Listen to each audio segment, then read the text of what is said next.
Hello students. In this fourth video, now we are going to talk about trust accounts.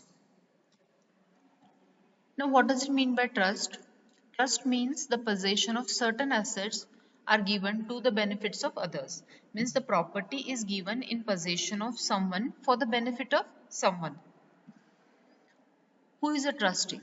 Trustee is a person in whom the confidence is reposed and the possession of the property is given in possession of a trustee. Beneficiary is the person for whose benefit the trust is formed. So in case of trust, there will be three parties, the maker of the trust. The maker of the trust gives a possession of property to the trustee in whom he has a confidence for the benefit of beneficiary. Types of trust accounts. So there are two types of trust accounts. One is private trust. Private trust is created for the benefit of specific individuals, maybe for the benefit of wife or children. The person trustee makes a trust in favor of wife or children for the benefit of wife or children. Those are called as private trust. Public trust. Public trust is created for the general public. Those are charitable trusts. Trust, TRUST. Okay. Now, when a trust account is to be opened, what precautions have to be taken by the banker? So, the banker has to examine the trust deed. So, trust deed is the document by which the trust is created. So, banker has to thoroughly examine the trust deed. Why the banker should examine the trust deed thoroughly?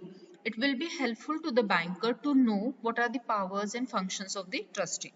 So to know the powers and functions of the trustee under the trust deed, he should first examine the trust deed thoroughly.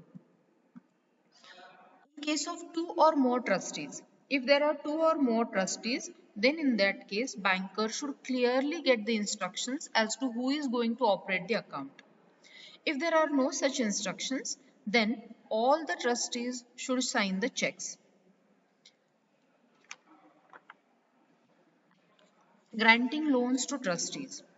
So the banker should check the borrowing powers as per the trustees. So he has to check whether there are borrowing powers have been given to the trustees or not in the trust deed, and then only he should allow borrowing loans etc. by the trustees.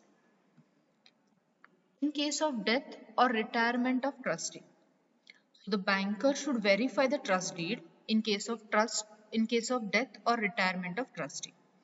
So banker should check whether the surviving trustee alone he can act without the appointment of a new trustee. So if in the trust deed it is mentioned that if one of the trustee dies, in that case another trustee has to be appointed, then another trustee has to be appointed. If it is not mentioned, if it is mentioned that only a single trustee or surviving trustee can act as the trustee without appointment of a new trustee, then the banker will allow that trustee to operate the trust account. So the banker should verify the trust document, trust deed, in case of death or retirement of trustee, whether the surviving trustee could act without the appointment of new trustee. In case of insolvency of trustee, if the trustee becomes insolvent, so the trust property of trustee is affected by insolvency, the creditors of trustee cannot recover their claim from the trust property. So the trust property does not belong to the trustee, someone else is owner, but only he has a possession of that property.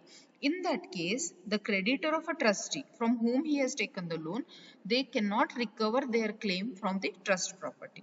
So trust property will be safe in case of insolvency of trustee. When the trustee becomes lunatic, when the trustee becomes insane or person of unsound mind, then the banker should not allow operations of the account by that trustee. Banker should not allow the transfer of trust money to the personal account of trustees. So trustees will have just to hold the property for the benefit of beneficiary. They are not the owners of that property. Therefore, it is the responsibility of the banker not to allow transfer of trust money to the personal account of the trustee. Thank you.